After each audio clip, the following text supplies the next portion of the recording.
이재명이 혐의 다툼의 여지가 있고 증거인멸 단정이 어렵다. 유창훈으로부터 영장실질심사에서 기각 판정을 받은 날이 지난 9월 26일이었습니다. 감나라 조진국 시간입니다. 이때 여론은 아니 언론들 대부분조차도 이해할 수가 없는 기각 판정이다. 이렇게 많이들 흥분을 했었습니다. 문재인이가 김명수에게 시켜서 지난 5년 동안 법원 요직에 깔아놓은 좌편향 판사들이 많았지만 그래서 어느 정도 판결의 예상은 하고 있었지요.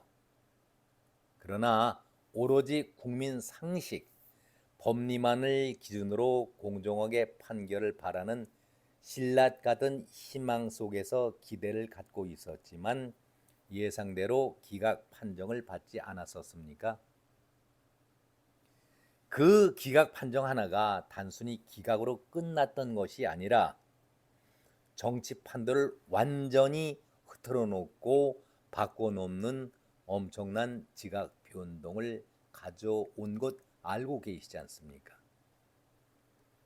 먼저 민주당 안에서는 친명계의 소리가 더 커지면서 개딸들의 목소리가 당을 완전히 장악 접수해버렸습니다. 비명계는 그야말로 소리 자체를 낼 수가 없는 완전 비명 상태에 빠지고 말았습니다. 그렇다면 국민의힘은 어떤 상황이었을까요? 이준석이가 연일 당 지도부를 흔들어 대고 있었고 윤 대통령을 공격하고 있었지요.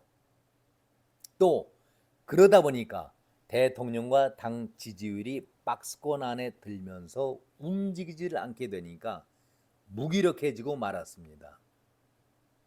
여기에 강서 보궐선거는 어떤 결과를 가져왔습니까? 그야말로 참패를 이루면서 내홍 정도가 아니라 완전히 당을 위기에 몰아넣고 당의 존립 자체까지도 위협을 줬던 것 아니겠습니까?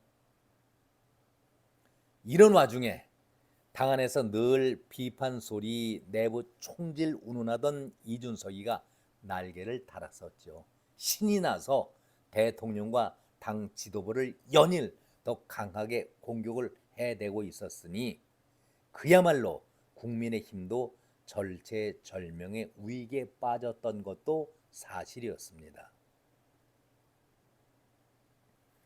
이것이 바로 두 달 보름 전 여야 판도의 정치 현황이었습니다. 정치 판세도였지요. 참 정치라는 것이 생물이다라는 그 말이 맞기는 맞는 것 같습니다. 그때의 영장 기각 하나, 그 순간 언론 보도는 이재명이 지옥에서 천당으로 나왔다, 빠져나왔다 이렇게 말들 했습니다. 재판이 일방적으로 이재명 봐주기 식이었다. 아니다. 그대로 제대로 간 재판이었다. 서로 갑론을박 치열한 공방이 있었지만 다 쓸데가 없는 것이죠. 이재명은 살아 돌아왔습니다. 그리고 당을 완전히 자기 손안에 쥐게 되었습니다. 그리고 두 달 보름이 지난 오늘 현재 잘 나가고 있던 이재명이 지난 주말 금요일 재판에서 상상치도 못한 재판 현장에서 아연실색, 이재명은 깜짝 놀라게 된 것이죠. 이재명이 그 재판에서 곤혹을 치렀는데 앞으로 이재명의 앞날은 어떻게 될까 한번 여러분과 함께 생각해 보려고 합니다. 백현동 옹벽 아파트 다들 기억하시죠? 지난 국감장에서 이재명이가 얼마나 큰 소리 치면서 당당하게 자기 주장을 피력했습니까? 국토부의 압력과 협박이 지속적으로 왔기 때문에 어쩔 수 없이 승인을 해줄 수밖에 없었다. 도면과 차트를 만들어서 열심히 자세하게 설명을 했던 이재명인데, 이재명이 처음부터 끝까지 국토부의 압력과 협박이 있었다라고 주장을 했습니다. 공문에도 분명히 국토부에서 압박이라는 표현이 없었는데도 불구하고 자기는 압박을 당했었다. 협박 때문에 어쩔 수 없이 승인을 해줄 수밖에 없었다라고 변명을 해왔지 않습니까? 그런데 반전이 일어나기 시작한 것이 자기 신복이었던 김진성이 범죄를 자백을 했었죠. 그리고 성남시의 전 현직 공무원들이 하나같이 압박이나 협박도 없었고 받지도 않았을 뿐더러 사업 추진 과정에서 이재명 당시 시장에게 직접 보고까지 했었다. 이렇게 말을 하게 되니까 상황이 반전이 되기 시작하는 겁니다. 이재명으로서는 새로운 변명을 해야 하는데 변명거리가 없어진 것입니다. 전직 공무원들이 다 보고를 했었고 국토부에서 협박을 받은 사실이 없었다는 그 사실까지도 이재명에게 직접 대면 보고까지 했다라는 증언이 나오는 데야 더 이상 무슨 말을 할 수가 있겠습니까? 정말 여기에서 기상천외한 말이 재판정에서 쏟아냅니다. 아니 처음부터 그런 주장을 했다라고 한다면은 어느 정도 이해할 수가 있겠지만 이제 드러날 상황은 다 드러났고 증언들도 한결같이 이재명에게 불리한 그런 증언을 쏟아내고 있는 터에 이것을 뒤집겠다 그런 생각 속에서 혹시나 권순일이가 도와줬던 유창훈이가 도와줬던 그런 꼼수를 또 한번 부려보겠다라는 생각 속에서 국회 증언감정법을 들먹이면서 요설 궤변을 펼친 바 있었습니다. 그것이 지난 금요일이었습니다.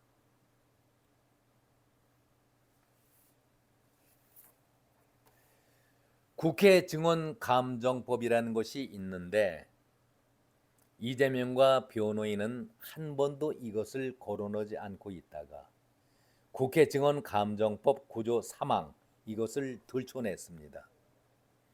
국회 증언은 이 법에서 정한 처벌 외에는 어떠한 불이익한 처분도 받지 않는다. 이런 조항인데 국회에서 위증을 한다면은 국회 증언감정법만으로 처벌되기 때문에 자기가 지금 공직선거법 위반으로 기소되고 있는데 여기는 해당되는 것이 아니지 않겠는가?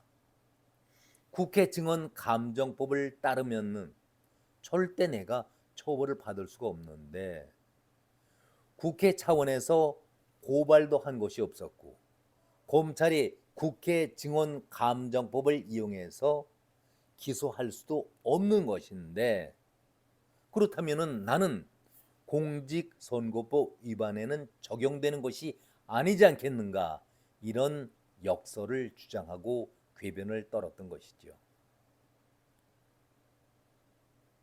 법을 아는 자가 도둑이고 범인이라는 말처럼 정말 법을 전공한 사람이 어떻게 야비하게 법을 이렇게 잘못 악용을 할 수가 있겠습니까? 한 번도 국회 증언감정법을 거론하지 않았던 이들이 증언자들이 모두 자기에게 불리한 증언을 하게 되니까 국회 증언감정법을 끌어들여서 자기가 살아나갈 궁리를 펴보겠다. 얼마나 당황하고 궁지에 몰렸으면은 야 이제 감옥 가는 것은 시간 문제구나. 부랴부랴 꼼수를 동원해서 전략을 수정한 것이죠. 180도 수정을 한 것입니다. 살아보자.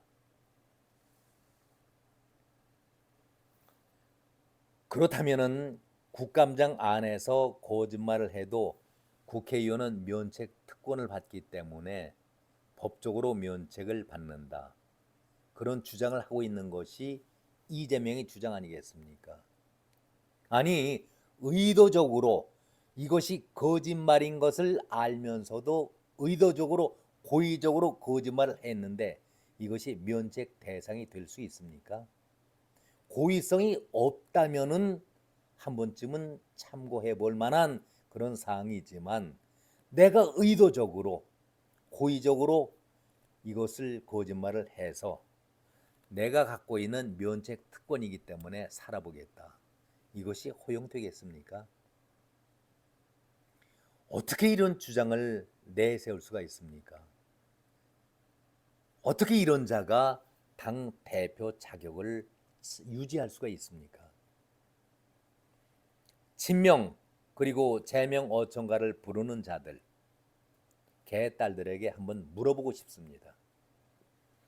국회 안에서는 버젓이 거짓말을 해도 되는 것인지 아무리 치외의 법권적인 특권을 갖고 있는 면책 특권을 부여받고 있다 하더라도 본인이 고의성이 아닌 주장을 하다가 거짓말을 한 경우라면은 면책 특권의 혜택을 받을 수 있겠지만 의도적으로 나는 면책 특권을 받고 있기 때문에 어떠한 거짓말도 해도 빠져나갈 수 있다.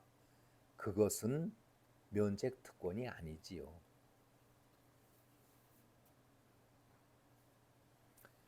이 법의 취지가 뭡니까?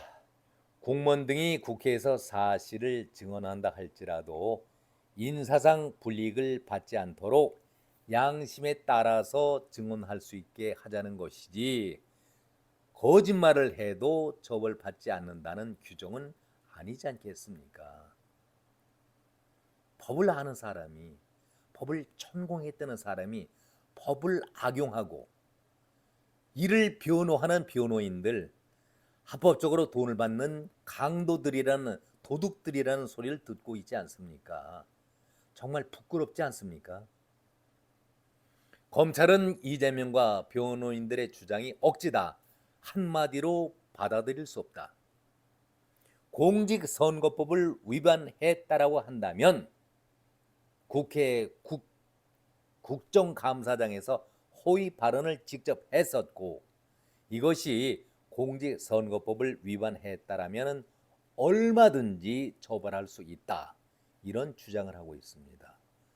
그리고 국감장에서 허위 사실로 타인의 명예를 훼손시킨 경우에 명예훼손죄가 인정된 판례도 있었고 형사처벌까지 면제가 되는 것은 아니다.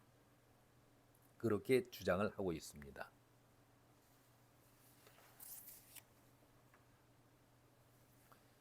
이제 총선이 4개월까지 남았습니다. 꼭 4개월 남았습니다. 이재명은 총선까지 순항할 수 있을까요?